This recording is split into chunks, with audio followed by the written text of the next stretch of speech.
we're back in the kitchen with Allie Marconi, a demonstrator for Madison's original hot sauce. This morning we're calling it Meatless Monday, and she's been cooking up some vegan and gluten-free meals. And a lot of people, you know, that can be labor intensive. Right. But I love that you've created, or helped create, I should say, a one-pot dish. Exactly. Okay, what are we making up? So we're going to be making a spicy lentil and chickpea soup. You're going to throw all of your ingredients in the crock pot and just have it sit on low for 8 to 10 hours. Okay. I did mine for around 9, and that was perfect. Okay. So we're going to start off with our dried lentils. So we're going to do a cup of our dried lentils. You can do regular lentils, red lentils, whatever you like. Okay. We're going to do a can of pinto beans, which are on top, and then a can of garbanzo beans, which are on the bottom. After that, we're going to do kind of our nice little trio here, which any good sauce or soup has. So we have one white onion, some celery, our carrots, and then a little bit of chopped garlic. After that, we're going to do some peeled and grated ginger, which I had mixed with some cumin, nutmeg, cinnamon, and cayenne. So just get a little whiff of that. You know, this is really cool. It and I love smells it. And amazing. You made this mixture? Yeah, when you mix it with the grated and peeled ginger, it creates almost like a paste. And it smells wonderful. And it picks up a really good sweetness of the Madison's original hot sauce. It works really well with the red bell pepper in here. So we can just throw that in there. And then after that, we're gonna do 28 ounces or, you know, 1 large can of diced tomatoes with the juice and everything. 1 large can, you One said? large Okay. can, yes. And then, you know, typical soups you see kind of like the chicken broth or the turkey stock or something like that. But this, we're gonna use vegetable broth. So I have an organic mushroom broth that I chose. And we're just gonna pour... a mushroom broth. I like that idea. Yeah. That's a good one. And we're gonna pour 4 cups of that in here. And this will yield about 5 quarts.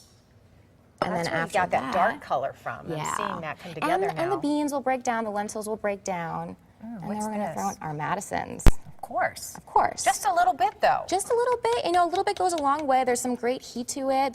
It's not too overwhelming. A lot of the other natural flavors come out, especially when you cook with it.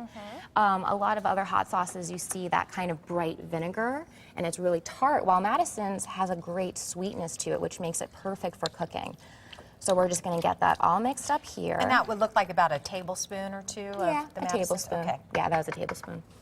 Now we're gonna cover that up, and that's gonna sit on, that's gonna be for slow and low for 8 hours. Okay. And then to garnish it, because you know, soup, you wanna give it a little bit of texture. So what I have here are some chickpeas. Because all that's going to break down. All that's going to break down. After 9 hours? After 9 hours, it's going to be really soft.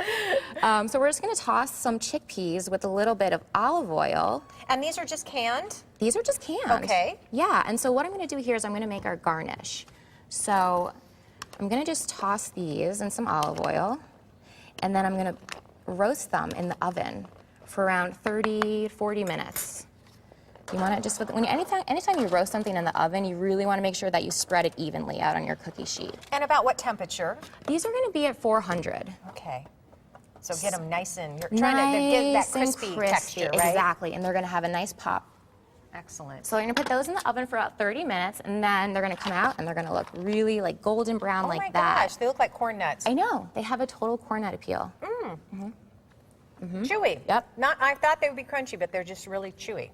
And then we're going to mix them with a little bit of garam masala and some sea salt.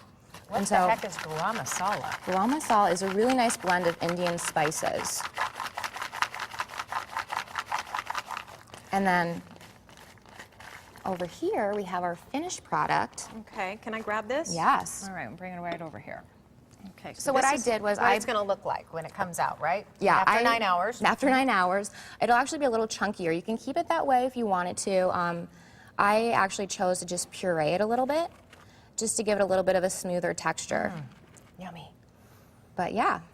Oh, I can't wait to try that. All right, so it's vegan, it's gluten-free. We have the recipe on the website. And Allie, what are you going to make for us in the next segment? We are going to do some black bean and quinoa burgers for dinner. Ooh, Yes. that sounds so good. Black bean and quinoa burgers.